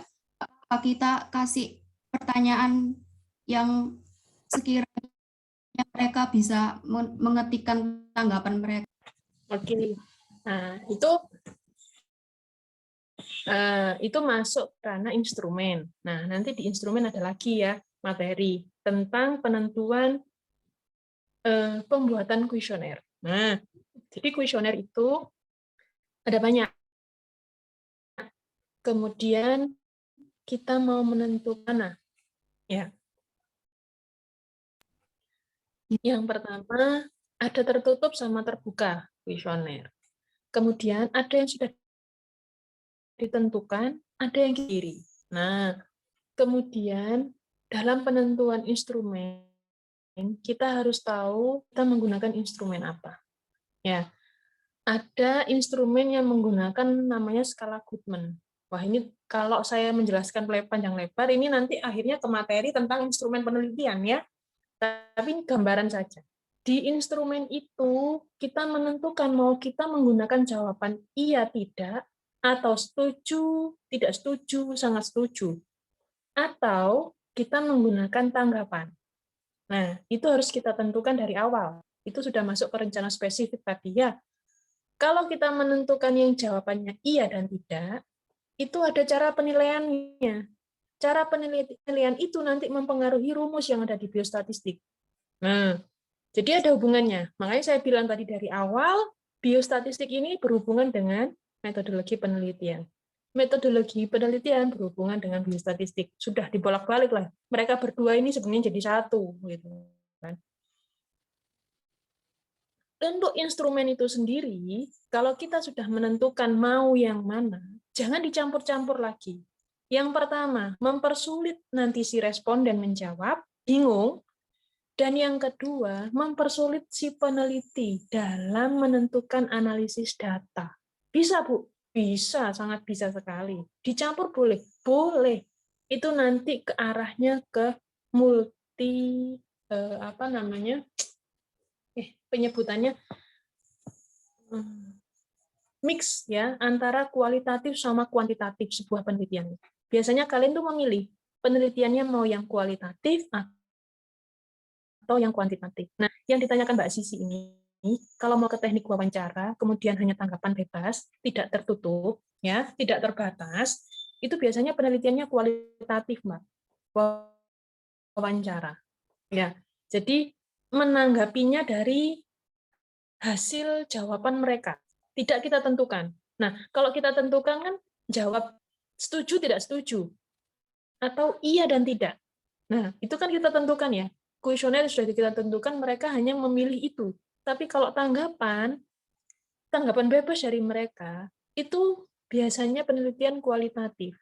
Jadi kita menjabarkan hasil dari penelitian dari jawaban mereka. Tapi kalau kuantitatif, biasanya kuesioner itu sudah ada penentuannya. Menggunakan Likert atau Goodman. Likert itu jawaban yang setuju, sangat setuju, kurang setuju, ragu-ragu, tidak setuju, sangat tidak setuju. Itu biasanya Likert. Jadi atau ragu-ragu,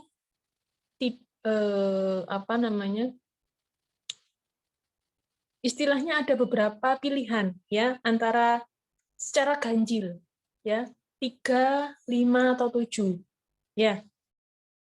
Yang tadi yang saya bilang, setuju, ragu-ragu, tidak setuju, itu 3. Kalau misalkan setuju, kurang setuju, ragu-ragu, tidak setuju, sangat tidak setuju, itu 5.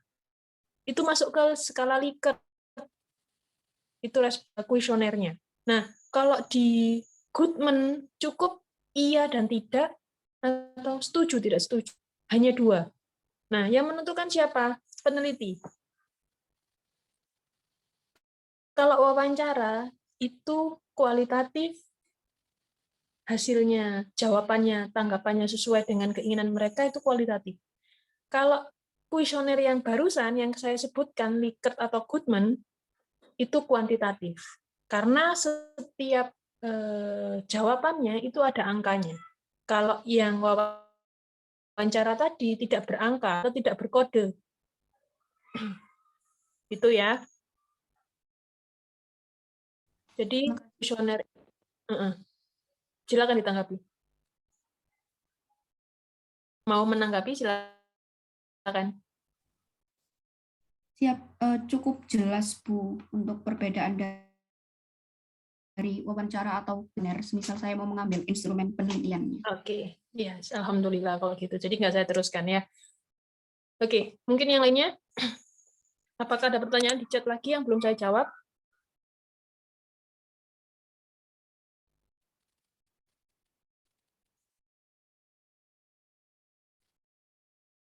Tidak ada ya? Oke. Ini waktunya sudah 10.27. Kurang 3 menit lagi untuk mappen waktunya.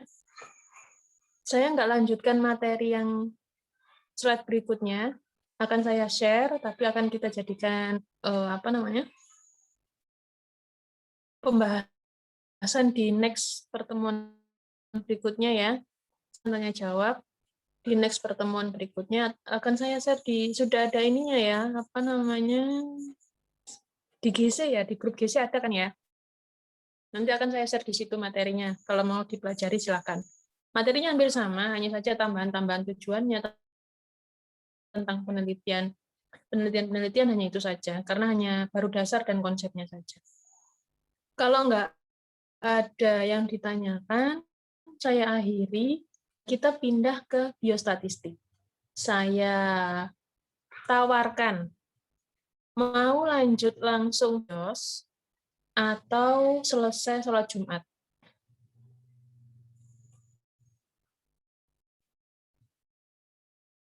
Siap, selesai sholat Jumat, Pani. Oke, selesai sholat Jumat ya. Jam berapa biasanya selesai sholat Jumat yang laki-laki nih?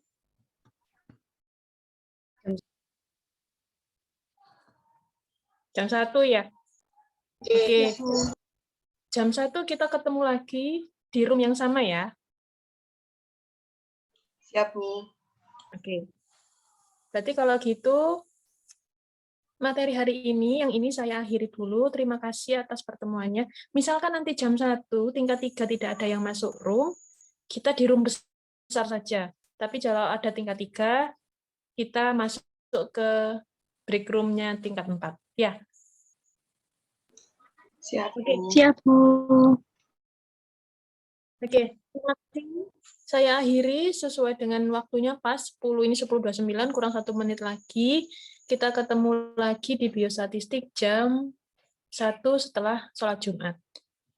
Terima kasih atas waktunya. Itu aja dari saya.